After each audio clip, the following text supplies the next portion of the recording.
Բարև ձեզ սիրելի ունկնդիրներ, ինչպես գիտեք, ես էքստրասենս պարահոգեբան եմ, զբաղվում եմ նաև վեդայական աստղաբանությամբ, նայում եմ, նեգատիվ էներգիա եմ մակրում, աստղային քարտեզ եմ մեկնաբանում, թալիսմաններ եմ պատրաստում և ակտիվացնում,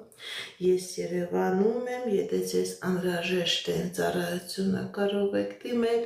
եթե չեք կարողանում այցելել, աշխատում եմ նաև on-line տեսազանգի միջոցով։ Իմ բոլոր ուղիղ եթերները պահպանվում են իմ YouTube-ի անալիքներում, Instagram-ում, Contact-ում, Facebook-ի անալիքներում, Telegram-ի անալիքներում, TikTok-ի անալիքներում։ Գրանցվեք, որպեսզի ինֆորմացված լինեք։ Այդ ալիքներում ձեզ հետաքրքրող շատ ինֆորմացիա կա, կանխատեսումներ, հմայախոսություններ, ծիսակարգեր, որոնք որ ես ձեզ ի սրտե նվիրում եմ։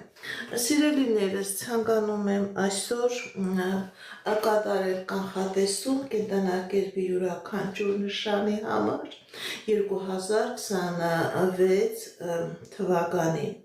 ամբողջ 2026 թվականի համար, ոչ թե 2026 թվականի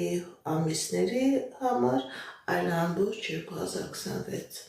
թվականի համար։ Ինչպես գիտեք, կանխատեսումները ես նման ձևով կատարում եմ իմ ներքին ինտուիցիայով, աստեղ աստղաբանական կանխատեսումներ չէ, աստղագուշական կանխատեսումներ չէ, կանխատեսումը կատարում եմ իմ ներքին ինտուիցիայով, ինչ որ վերևից զգում եմ, վերևից տեսնում եմ, նաև այդ ժամանակահատվածում ինձ օգնում են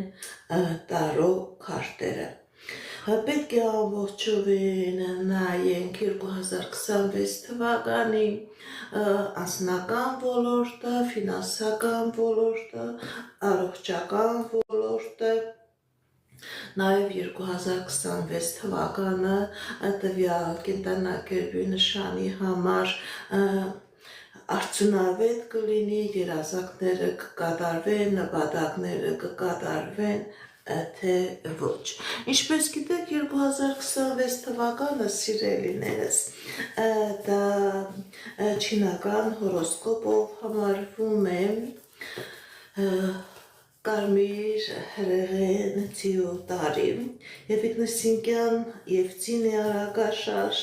և ինքնըստինքյան կարմիր հուրը, կարմիր կրակը, ինքը նույնպես ցույց է տալիս ակտիվություն, այսինքն ցույց է տալիս, որ 2026 թվականը ձեզանից